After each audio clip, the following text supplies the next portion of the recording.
লগি বইটা হিংস্র তাণ্ডবের কাছে বাংলাদেশ সেদিন পথ হারিয়েছিল। ঢাকা সহ বাংলাদেশের বিভিন্ন জায়গায় ৩৯ জন বলিয়াকে নিষ্ঠুরভাবে সেদিন লগি বইটা দিয়ে হত্যা করা হয়েছিল।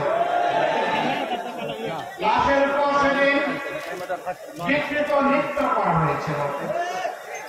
মানুষের বুকের বাগান ভেঙে দেওয়ার সাথে সাথে মানবতার বুক ভেঙে দেওয়া হয়েছিল। এই সালে ৫ই আগস্ট আল্লাহ তাআলা আমাদের কলিজার টুকরা সন্তানদের নেতৃত্বে, বৈষম্য বিরোধী ছাত্র আন্দোলনের নেতৃবৃন্দের নেতৃত্বে এদেশের মানুষের হাতে আবার আরামে পথ তুলে দিয়েছে।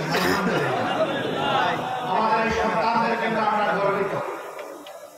আমাদের সকল ভালোবাসা তাদের জন্য, আমাদের শ্রদ্ধা তাদের জন্য, আমাদের কৃতজ্ঞতা তাদের জন্য।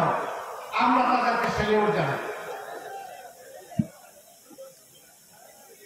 ১৫.৫ বছর দফায় দফায় আমরা নিয়মিত আন্দোলন করেছি, কখনো সম্মিলিতভাবে, কখনো যুগপৎ, কিন্তু আমরা আন্দোলনের পরিসমাপ্তি টানতে পারি না। পরিসমাপ্তি টেনেছে আমাদের সন্তানেরা। আল্লাহ এরকম সন্তান আমাদের জাতিকে উপহার দিয়েছেন। মাবুদের দরবারে শুকরিয়া আদায় করে আল্লাহ তাআলার দরবারে দোয়া করি, তারা যে বৈষম্যহীন মানবিক সমাজ কায়েমের জন্য লড়াই করে এই জাতিকে মুক্তির পথ দেখালো, আল্লাহ যেন এই লড়াইয়ে ময়দানে যারা নিহত হয়ে দুনিয়া থেকে বিদায় নিয়েছেন তাদের রক্তের ঋণ আল্লাহ যেন এই জাতিকে পরিশোধ করার তৌফিক দান করে। যারা আহত হয়েছেন, পঙ্গু হয়েছেন, তাদের রক্তের ঋণ যেন এই জাতি স্মরণ রেখে তাদের প্রতি শ্রদ্ধা জ্ঞাপন করে। নিহত বান্দাদেরকে আল্লাহ যেন শহীদ হিসাবে কবুল করেন, তাদের পরিবারবর্গকে আল্লাহ যেন সবার জামিল দান করে। এই জেলা আমাদের বিশাল আবেগের জেলা। এই জেলায় আমাদের জামাত ইসলামের শীর্ষস্থানীয় আমাদের মাতার কাজ ২ জন নেতা ছিলেন। তৎকালীন সেক্রেটারি জেনারেল শহীদ আলী আহসান মোহাম্মদ মুজাহিদ এবং সহকারী সেক্রেটারি জেনারেল জনাব শহীদ আব্দুল কাদের মোল্লা। তাদেরকে অত্যন্ত নিষ্ঠুরভাবে বিচারিক আদালতে খুন করা হয়েছে। আমরা এই পদের বিচার চাই, আল্লাহ তাআলার কাছে চাই, দুনিয়ার আদালতেও চাই। আমরা দেখতে চাই তাদের উপরে জুলুম করা হয়েছিল। আজ বাংলাদেশের মানুষ যেন চিৎকার দিয়ে বলে তাদেরকে হত্যা করা হয় নাই, মানবতাকে হত্যা করা হয়েছে। সংগ্রামী ফরিদপুরবাসী, ২৮ সালের ডকুমেন্টার কার্যক্রমের মাধ্যমে যে খুনের রাজনীতি শুরু হয়েছিল, ৯ সালে বোঝাপড়ার রাজনীতির মধ্য দিয়ে ক্ষমতায় এসে ৯ সালের ১০ই জানুয়ারি ক্ষমতার বাগডোর তারা হাতে তুলে নিয়েছিলেন। তার পরের মাসে ২৫ এবং ২৬শে ফেব্রুয়ারি ঢাকার পিলখানায় মিডিয়া সদর দপ্তরে ৫৭ জন কমিটেড চৌকস দেশপ্রেমী সেনা অফিসারকে নিষ্ঠুরভাবে হত্যা করা হয়েছিল। তাদের পরিবারের পুরুষ এবং মহিলা সদস্যদেরকে হত্যা করা হয়েছিল। এই গর্বিত সন্তানদের লাশ হত্যার পরে ব্রেইনে ভাসিয়ে দেওয়া হয়েছে। বাকি মিডিয়া কর্মীদেরকে নিরাপদ প্রস্তাবের ব্যবস্থা করা দেওয়া হয়েছিল। তারা করবে বাপের সুইচ কার হাতে ছিল? এত নিরাপত্তে ২টা দিন ধরে তারা হত্যাযোগ্য ছিল, কেন কোনো ব্যবস্থা নেওয়া হয়নি? ক্ষমতা সিঁড়িতে আরোহণ করার জন্য, মসনদে আরোহণ করার জন্য কার্যত সেনাবাহিনী এবং মিডিয়ার ২টা বাহিনীকে ধ্বংস করে দেওয়া হয়। জাতি তার বিচার চায়। আমরা হত্যাকারী এবং হত্যার পরিকল্পনাকারীদের নাম জানতে চাই, ওদের মুখ দেখতে চাই, ওদের আমরা ফাঁসি চাই।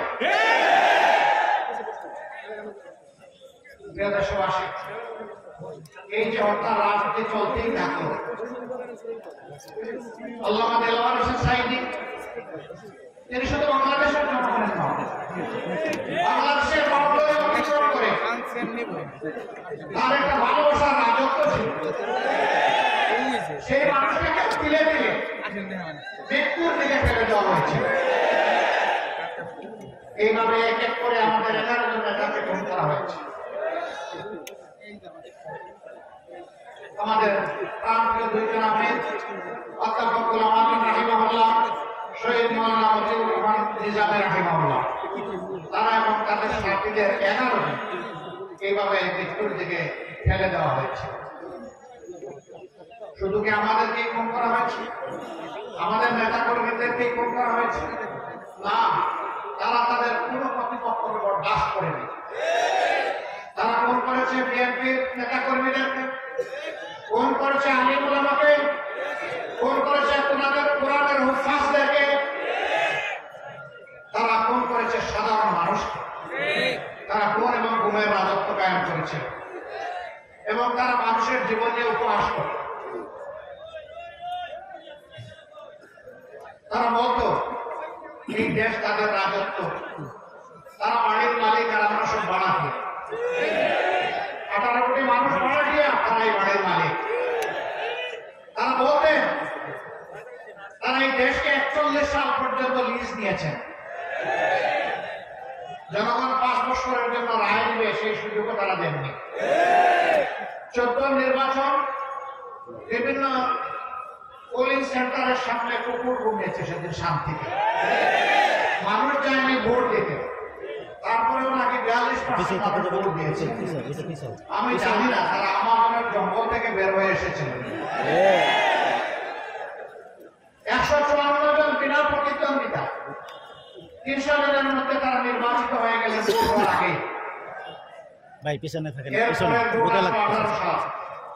সব কিছু সাজানো পাতানো, সমস্ত প্রশাসন তাদের, রন্ধ্রে রন্ধ্রে তাদের চেলারা, চামঙ্গরা, সন্ত্রাসীরা। তারপরও নিজের উপরে আস্থা নাই, জনগণের উপরে আস্থা নাই। 30 ডিসেম্বর দিন পর্যন্ত ধৈর্য ধরার সময় নাই। 29 ডিসেম্বর দিবাগত রাত্রে খালাস। বিশ্ববাসী এই নির্বাচনকে বলছে মিডনাইট ইলেকশন। দুনিয়ার মতো মিডনাইটে ইলেকশন হয় না। নতুন ইলেকশন উপহার দিয়েছিল শেখ হাসিনা। প্রয়োজনই পড়ল না। দামি আর মামুন দুইজনে মিলাইয়া ইলেকশন। তারা নির্বাচনকে এদেশের সাংবিধানিক প্রতিষ্ঠানগুলোকে কামসায় পরিণত করেছে, বিচার বিভাগকে দলীয় কার্যালয়ে পরিণত করেছে। তারা মানুষকে নিয়ে তিরস্কার করে বলতেন কোথায় তোমরা, তাদের আন্দোলন কর্মীদের বলে এগুলো বলতো না। আবার নিজেদের কর্মীদেরকে সামনে রাখার জন্য বলতে অপরাধ করো, লুটতরাজ করো, দুর্নীতি করো, সমস্যা নাই, কিন্তু ক্ষমতায় থাকতে হবে যে কোনো মূল্যে মেরে কুটে হলেও। যদি ক্ষমতায় না থাকতে পারো তাহলে ক্ষমতা হারানোর 2 দিনের মাথায় 5 লক্ষ তোমাদেরকে খুন করা হবে। 5 তারিখের পরে কি আওয়ামী লীগের নেতাকর্মী 5 লক্ষ এই দেশে খুন হয়েছে? কেন হয়নি? হয়নি। আওয়ামী লীগ দায়িত্ব জ্ঞানহীন হলে ওই দেশের মানুষ দায়িত্ব জ্ঞানহীন। আওয়ামী লীগ যদি দেশকে ভালোবাসতো তাইলে তারা পালিয়ে যেত না। যারা দেশকে ভালোবাসে তারা সুদিনে দুর্দিনে ঝুঁকি নিয়ে তার প্রিয় দেশে। আমাদের নেতৃবৃন্দ দেশকে ভালোবাসে বলে তাদের কেউ পালিয়ে যাওয়ার চেষ্টা করে না। বরঞ্চ মীর কাসেম আলী দেশের বাইরে ছিলেন, আমেরিকা ছিলেন।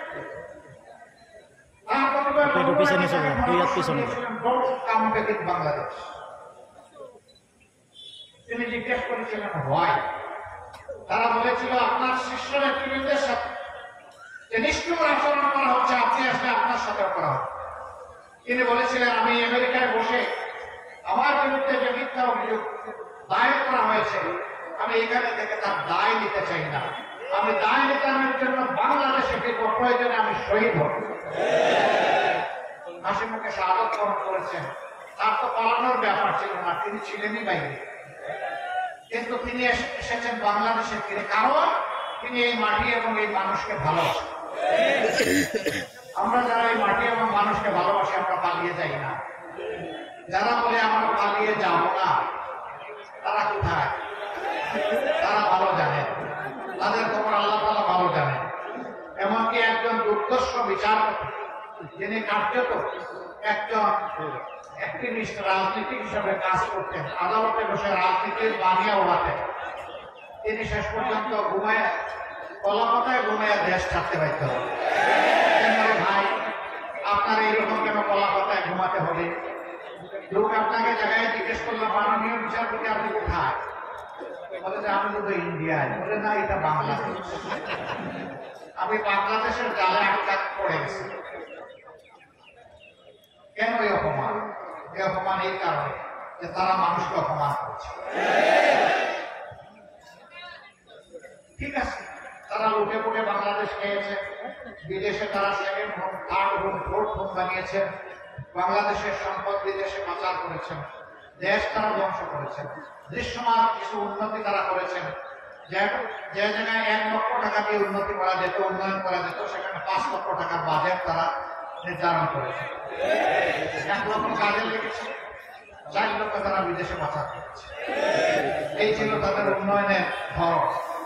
ঠিক আছে, বাদ দিলাম, তারা না আমাদের দেশটাকে ধ্বংস করবে, এখন আমরা করবো না। আমরা ওকে চুষে খাবো, আমরা ওকে চাঁদাবাজি করবো, আমরা ওকে দখল বাণিজ্য করবো, আমরা কি সব জায়গায় মানুষের উপর তাণ্ডব চালাবো? না, আমরা তা করবো।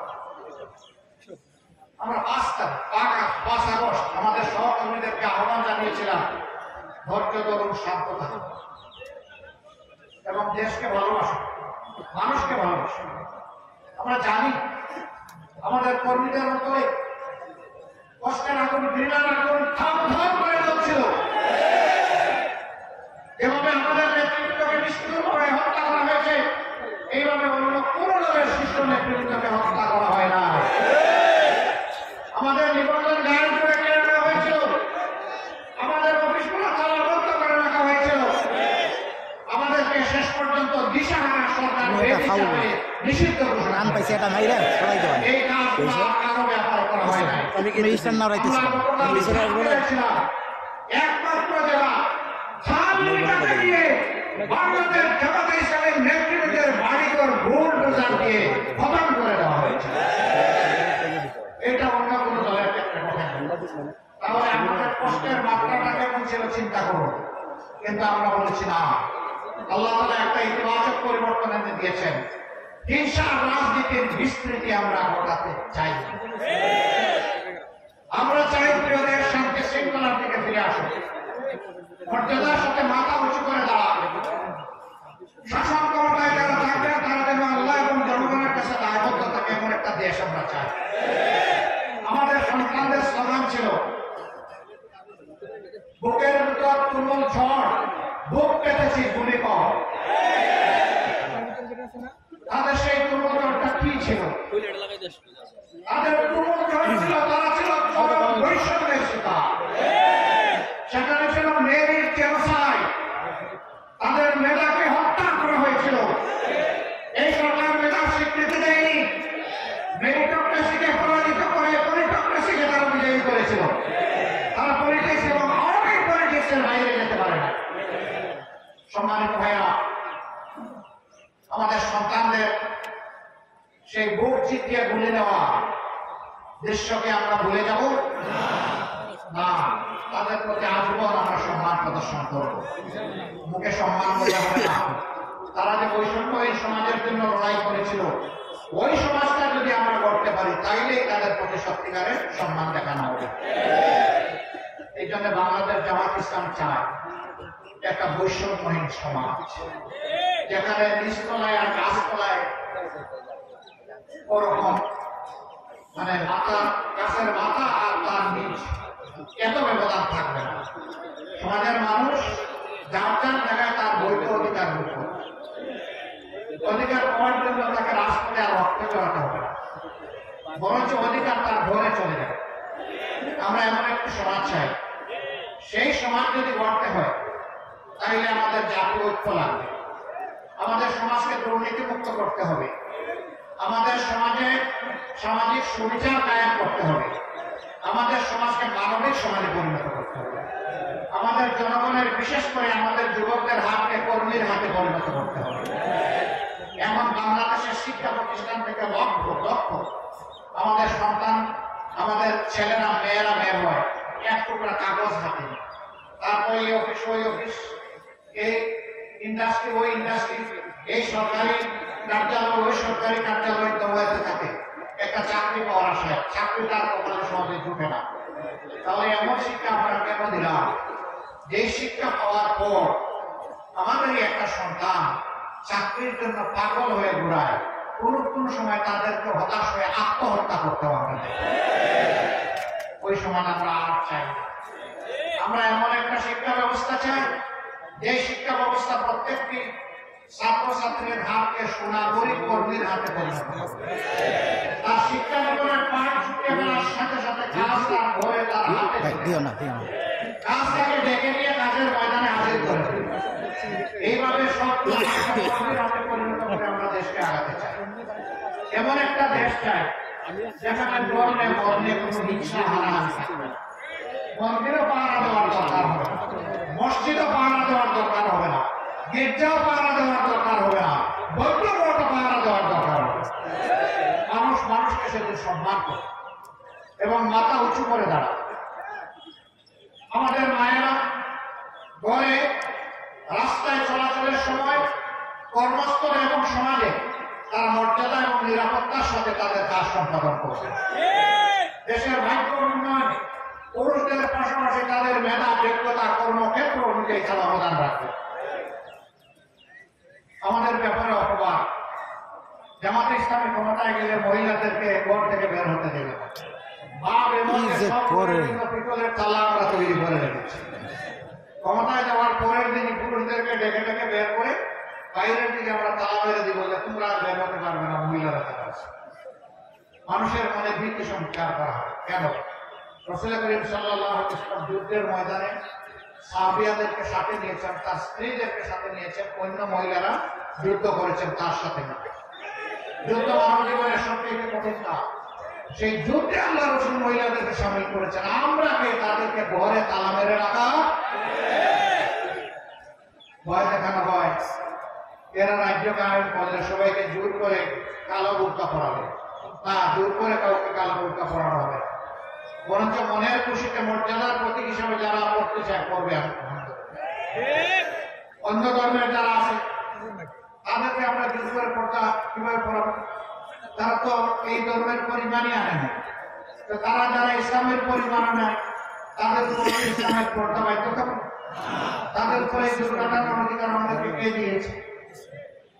সুতরাং যারা মর্যাদার প্রতীক হিসাবে ইমান এবং ইসলামকে বুকে ধারণ করে বোরকা পড়তে চাইবে তাদেরকে যেমন তিরস্কার করা হবে না, ঠিক তেমনি ভাবে কেউ তার বিশেষ কারণে ধর্মীয় কারণে সে যদি ওরকম পোশাক না পরে তাকেও তিরস্কার করা হবে।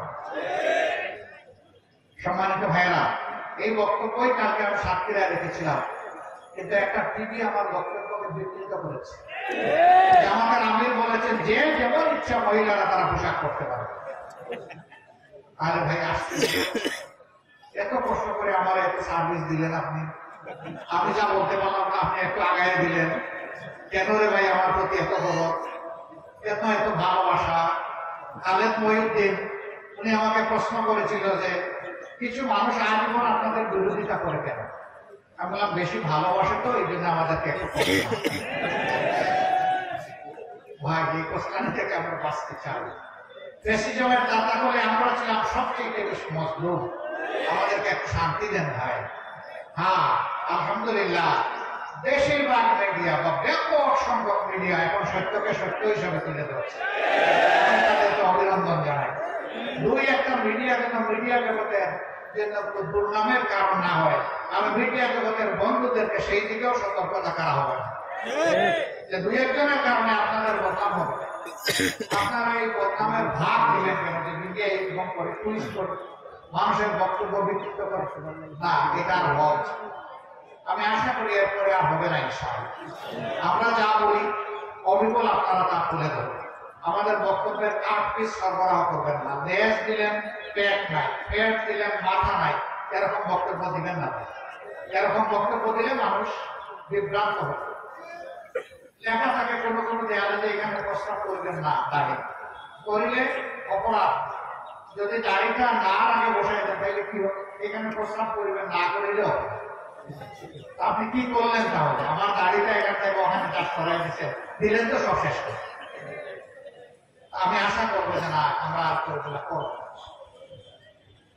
আপনাদের আশা করি ভালো লাগবে আমাদের কথাগুলো, যেহেতু দেশ এবং জাতির জন্য আমরা, তাহলে আমাদের কথাগুলো যেভাবে বলি সেভাবে আপনারা উপস্থাপন করবেন। এই প্রিয় বাংলাদেশে আমরা সবাই মিলে বাংলাদেশকে ভালোবাসতে চাই এবং আমরা বিশ্বাস করতে চাই যে সত্যিকার অর্থে দেশকে যারা ভালোবাসে তারা মানুষের কোনো ক্ষতি করতে পারে। আমরা একটা কল্যাণ রাষ্ট্র কায়েম করতে চাই। আমরা এই কল্যাণ রাষ্ট্রে জাতি, ধর্ম, বর্ণ নির্বিশেষে প্রত্যেকটা নাগরিক তার যোগ্যতা অনুযায়ী অবদান রাখবে ইনশাআল্লাহ। অনেকে বিশ্বাস করতে চান না যে আপনারা কি আসলে কোনদিন বাংলাদেশের দায়িত্ব নিয়ে এরকম করবেন। হ্যাঁ, আমরা করবেন। এখন কি তার কোন প্রমাণ আছে? হ্যাঁ, আছে। আমি ছোট্ট একটা প্রতিষ্ঠানের কাজে 2006 সালে এই প্রতিষ্ঠানের জন্ম। সিলেটে একটা মেডিকেল কলেজ আছে। এই প্রতিষ্ঠানে এখন 1700 কর্মকর্তা কর্মচারী আছে, তার মধ্যে সকল ধর্মের মানুষ আছে, গুরুত্বপূর্ণ পদে বিভিন্ন ধর্মের লোকেরা আছে। আমরা ধর্ম দেখে কাউকে ওখানে পদায়ন করি না, আমরা তার যোগ্যতার মূল্যায়ন করছি, তার সততার দক্ষতার মূল্যায়ন করছি। ইনশাআল্লাহ ওরকম বাংলাদেশ যেটা কায়েম হবে, আল্লাহ আমাদেরকে যদি সুযোগ দেন তাহলে সবাই মিলেই আমরা দল মত নির্বিশেষে দেশ গড়ব ইনশাআল্লাহ। এমন একটা দেশ আপনারা চান? তাই বলতেই হয়ে যাবে না, অনেক চ্যালেঞ্জ সামনে আসবে। 5 তারিখের পরিবর্তনের পর মানুষ যখন শান্তির নিঃশ্বাস নিচ্ছে, তখন এই শান্তি আবার কেড়ে নেওয়ার জন্য দফায় দফায় আমাদের উপরে হামলা চলছে এই দেশে। আমাদের আকাশের কালো মেঘ পুরোপুরি কেটে যায়নি, কালো স্বপ্নের থাবা এখনো মেলার চেষ্টা করা হচ্ছে। তবে আমরা মহান আল্লাহর উপর ভরসা করে বলতে পারি জীবন দেব, কিন্তু বাংলাদেশের 1 ইঞ্চি জমি কাউকে দেব না। ইনশাআল্লাহ, ইনশাআল্লাহ ওয়াদা পালনের শক্তি আমাদেরকে দান করুন। যে জাতি ঐক্যবদ্ধ হয়ে লড়াই করে এই জাতিকে পরাজিত কেউ করতে পারে। আমরা ইনশাআল্লাহ ঐক্যবদ্ধ থাকবো। আগামীর যত চ্যালেঞ্জ আসবে আল্লাহর উপর ভরসা করে মোকাবেলা করব। আমরা কখনো নিরাশ হব না, আমাদের নিরাশ হওয়ার কোনো প্রয়োজন নেই, জায়গাও নেই। আমরা ইনশাআল্লাহ দারুণ আশাবাদী যে আগামীতে একটা সোনালী বাংলাদেশ গঠন করা যাবে ইনশাআল্লাহ। এই বাংলাদেশ গঠনে বাংলাদেশ জামাতে ইসলামী তার কার্যক্রম পরিচালনা করছে। যারা জামাতে ইসলামের আহ্বানে সাড়া দেন তাদেরকে আমরা জনগণের কর্মীতে পরিণত করি। তারা আমাদের দাওয়াত নিয়ে জনগণের কাছে যান, আবার তারা জনগণের সুখ দুঃখের ভাগাভাগি অংশীদার হন। জনগণকে আমাদের সম্পদ মনে করতে হবে, তাদের প্রতি সম্মান প্রদর্শন করতে হবে। এইভাবে আমরা জনগণের অংশ হয়ে জনগণের মুক্তির জন্য লড়াই যদি অব্যাহত রাখতে পারি তাহলে জনতার মুক্তি আসবে ইনশাআল্লাহ। সেই মুক্তির লড়াইয়ে আপনাদেরকে প্রস্তুত হওয়ার জন্য, নিজেদের নৈতিক মান, জাগতিক মান উন্নত করার জন্য এবং আরো বড় ত্যাগের জন্য প্রস্তুতি নেওয়ার জন্য আমি আহ্বান জানাচ্ছি। আপনাদের মাধ্যমে ফরিদপুরের আপামর জনগণের কাছে আমরা কৃতজ্ঞতা জানাচ্ছি। আজকের এই আয়োজন করতে গিয়ে বিভিন্ন জায়গায় রাস্তায় চলাচলে কষ্ট হয়েছে, আমরা এই কষ্টের জন্য দুঃখ প্রকাশ করছি। আমরা যদি কোনো কষ্ট না দিয়ে পারতাম আলহামদুলিল্লাহ খুবই ভালো। যেটুকু কষ্ট হয়েছে আমাদেরকে ক্ষমা করবেন। প্রিয় দেশের জন্য দুটো কথা বলতে আপনাদেরকে কষ্ট দিয়েছি, মাত্র অন্য কিছু নয়। ইনশাআল্লাহ লড়াইয়ের ময়দানে আগামীতেও দেখা হবে, রাজপথেই দেখা হবে।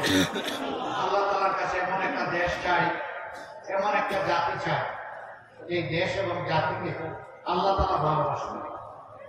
এখানে আপনারা যারা এসেছেন তারা আল্লাহকে ভালোবেসে এসেছে। আল্লাহকে সাক্ষী রেখে আমরা বলতে চাই, হে আল্লাহ, আমরা পরস্পরকে শুধুই কেবল তোমার জন্য ভালোবাসি। আমাদের এই ভালোবাসা তুমি কবুল করো। তোমার হাবিব সাল্লাল্লাহু আলাইহি ওয়াসাল্লামের মাধ্যমে তুমি সুসংবাদ দিয়েছো, যখন ইমানদাররা পরস্পরকে তোমার জন্য ভালোবাসে তখন তুমি নাকি তাদেরকে তোমার জান্নাতের মেহমান হিসেবে কবুল করো। আমাদের এই ভালোবাসা তোমার জান্নাত পর্যন্ত পৌঁছে যাক। আপনারা ফরিদপুরের জনগণের কাছে আমাদের সালাম পৌঁছাবেন, দোয়া চাইবেন। আপনাদের জন্য দোয়া থাকলো, আল্লাহ যেন ফরিদপুরবাসীর উপর রহম করে, শান্তির ফয়সালা নাজিল করে, ইজ্জতের একটা জায়গায় পরিণত করে দেন, এবং এই ফরিদপুর থেকে দেশগুলি মানুষের জন্য মিছিল শুরু হয়। আল্লাহ তাআলার দরবারে সেই দোয়া করে সেই রাষ্ট্র কায়েমের জন্য আমরা চাই আপনাদের ভালোবাসা, আমরা চাই আপনাদের দোয়া, আমরা চাই আপনাদের সমর্থন, আমরা চাই আপনারা আমাদের পাশে থাকবেন, আপনারা আমাদের সাথে থাকবেন। আপনাদের সবাইকে ধন্যবাদ। আল্লাহ হাফেজ।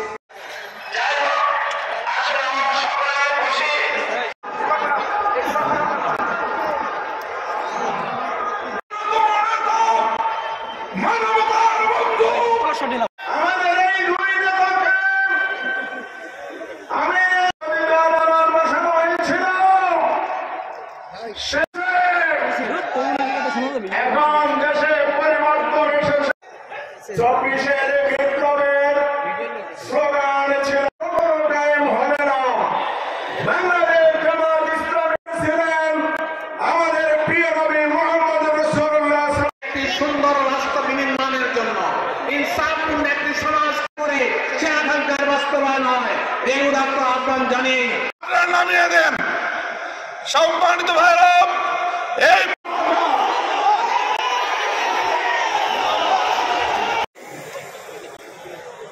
ফরিদপুরের আজকের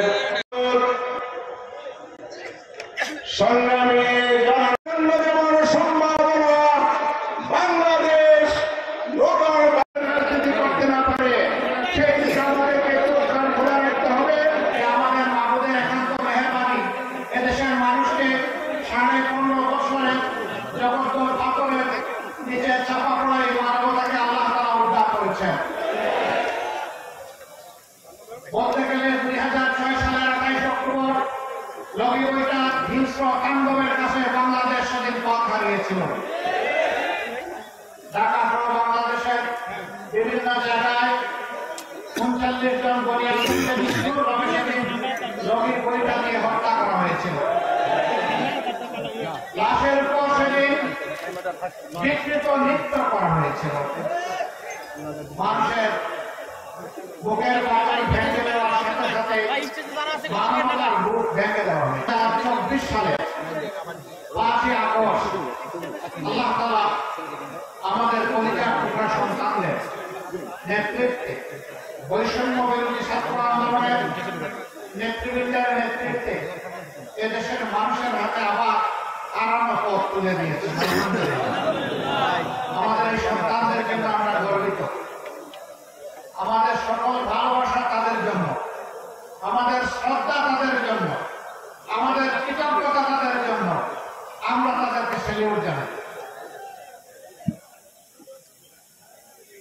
15.5 বছর দফায় দফায় আমরা নিয়মিত আন্দোলন করেছি, কখনো সম্মিলিতভাবে, কখনো যুগপৎ, কিন্তু আমরা আন্দোলনের পরিসমাপ্তি টানতে পারি না। পরিসমাপ্তি টেনেছে আমাদের সন্তানেরা। আল্লাহ এরকম সন্তান আমাদের জাতিকে উপহার দিয়েছেন। মাহবুবের দরবারে শুকরিয়া আদায় করে আল্লাহ তাআলার দরবারে দোয়া করি, তারা যে বৈষম্যহীন মানবিক সমাজ কায়েমের জন্য লড়াই করে এই জাতিকে মুক্তির পথ দেখালো, আল্লাহ যেন এই লড়াইয়ে ময়দানে যারা নিহত হয়ে দুনিয়া থেকে বিদায় নিয়েছেন তাদের রক্তের ঋণ আল্লাহ যেন এই জাতিকে পরিশোধ করার তৌফিক দান করেন। এই জেলা আমাদের বিশাল আবেগের জেলা। এই জেলায় বাংলাদেশ জামাত ইসলামের শীর্ষস্থানীয় আমাদের মাতার কাজ 2 জন নেতা ছিলেন। তৎকালীন সেক্রেটারি জেনারেল শহীদ আলী আসলাম মোহাম্মদ মুজাহিদ এবং সহকারী সেক্রেটারি জেনারেল জনাব শহীদ আব্দুল কাদের মোল্লা। তাদেরকে অত্যন্ত নিষ্ঠুরভাবে বিচারিক আদালতে খুন করা হয়েছে। আমরা এই খুনের বিচার চাই, আল্লাহ তাআলার কাছে চাই, দুনিয়ার আদালতেও চাই। আমরা দেখতে চাই তাদের উপর যে জুলুম করা হয়েছিল, আজ বাংলাদেশের মানুষ যেন চিৎকার দিয়ে বলে ধরতেছি তাদেরকে হত্যা করা হয় নাই, মানবতাকে হত্যা করা হয়েছে। সংগ্রামী ফরিদপুরবাসী, 28 সালের দখলদার তারমলের মাধ্যমে যে খুনের রাজনীতি শুরু হয়েছিল, 9 সালে বোঝাপড়ার রাজনীতির মধ্য দিয়ে ক্ষমতায় এসে 9 সালের 10 জানুয়ারি ক্ষমতার বাগডোর তারা হাতে তুলে নিয়েছিলেন। তারপরের মাসে 25 এবং 26 ফেব্রুয়ারি ঢাকার পিলখানায় মিডিয়া সদর দপ্তরে 57 জন কমিটির চৌকস দেশপ্রেমী সেনা অফিসারকে নিষ্ঠুরভাবে হত্যা করা হয়েছিল। তাদের পরিবারের পুরুষ এবং মহিলা সদস্যদেরকে হত্যা করা হয়েছিল। এই গর্বিত সন্তানদের লাশ হত্যার করে ব্রেইনে ভাসিয়ে দেওয়া হয়েছে। বাকি মিডিয়া কর্মীদেরকে নিরাপদ প্রস্থানের ব্যবস্থা করা দেওয়া হয়েছিল। কারা করবে? বাপের সুইচ কার হাতে ছিল? এত নিরাপদে 2টা দিন ধরে তারা হত্যাযোগ্য ছিল, কেন কোনো ব্যবস্থা নেওয়া হয়নি? ক্ষমতার সিঁড়িতে আরোহণ করার জন্য, মসনদে আরোহণ করার জন্য কার্যত সেনাবাহিনী এবং মিডিয়ার 2টা বাহিনীকে ধ্বংস করে দেওয়া হয়। জাতি তার বিচার চায়। আমরা হত্যাকারী এবং হত্যার পরিকল্পনাকারীদের নাম জানতে চাই, ওদের মুখ দেখতে চাই, ওদের আমরা ফাঁসি চাই। দেশবাসী, এই যে হত্যার রাজনীতি চলতেই থাকলো, আল্লামা দেলোয়ার হোসেন সাঈদী তিনি শুধু বাংলাদেশের জনগণের নন, বাংলাদেশের বাউন্ডারি অতিক্রম করে তার একটা ভালোবাসার রাজত্ব ছিল। সেই মানুষটাকে তিলে তিলে মৃত্যুর দিকে ফেলে দেওয়া হয়েছে। এইভাবে এক এক করে আমাদের 11 জন নেতাকে খুন করা হয়েছে। আমাদের প্রান্তীয় 2জন আহমেদ, অধ্যাপক গোলাম আমিন রাহিমাহুল্লাহ, শহীদ মাওলানা মজিবুর রহমান নিজামী রাহিমাহুল্লাহ, তারা এবং তাদের সাথীদের 11 জন এইভাবে মৃত্যুর দিকে ফেলে দেওয়া হয়েছে। শুধু কি আমাদেরকেই খুন করা হয়েছে? আমাদের নেতা কর্মীদেরকেই খুন করা হয়েছে? না, তারা তাদের কোনো প্রতিপক্ষকে বরদাস্ত করেনি। তারা খুন করেছে বিএনপির নেতা কর্মীদেরকে, খুন করেছে আলিম ওলামাকে, খুন করেছে কোরআনের হুফাজদেরকে, তারা খুন করেছে সাধারণ মানুষকে। তারা খুন এবং গুমের রাজত্ব কায়েম করেছে এবং তারা মানুষের জীবন নিয়ে উপহাস করে। তারা বলতো এই দেশ তাদের রাজত্ব, তারা বাড়ির মালিক আর আমরা সব বাড়াতে। 18 কোটি মানুষ বাড়াটিয়া, তারা এই বাড়ির মালিক। তারা বলতেন তারা এই দেশকে 41 সাল পর্যন্ত লিজ নিয়েছেন। জনগণ 5 বছরের জন্য রায় দিবে, সেই সুযোগও তারা দেননি। 14 নির্বাচন বিভিন্ন পোলিং সেন্টারের সামনে কুকুর ঘুমিয়েছে সেদিন শান্তিতে, মানুষ যায়নি ভোট দিতে। তারপরেও নাকি 42% ভোট দিয়েছে। আমি জানি না তারা আমাদের জঙ্গল থেকে বের হয়ে এসেছিলেন। 154 জন বিনা প্রতিদ্বন্দ্বিতা, 300 জনের মধ্যে তারা নির্বাচিত হয়ে গেলেন ভোট হওয়ার আগে। ভাই পিছনে থাকেন, এরপরে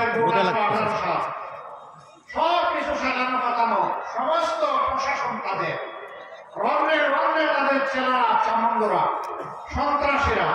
তারপরও নিজের উপরে আস্থা নাই, জনগণের উপরে আস্থা নাই। 30 ডিসেম্বর দিন পর্যন্ত ধৈর্য ধরার সময় নাই। 29 ডিসেম্বর দিবাগত রাত্রে খালাস।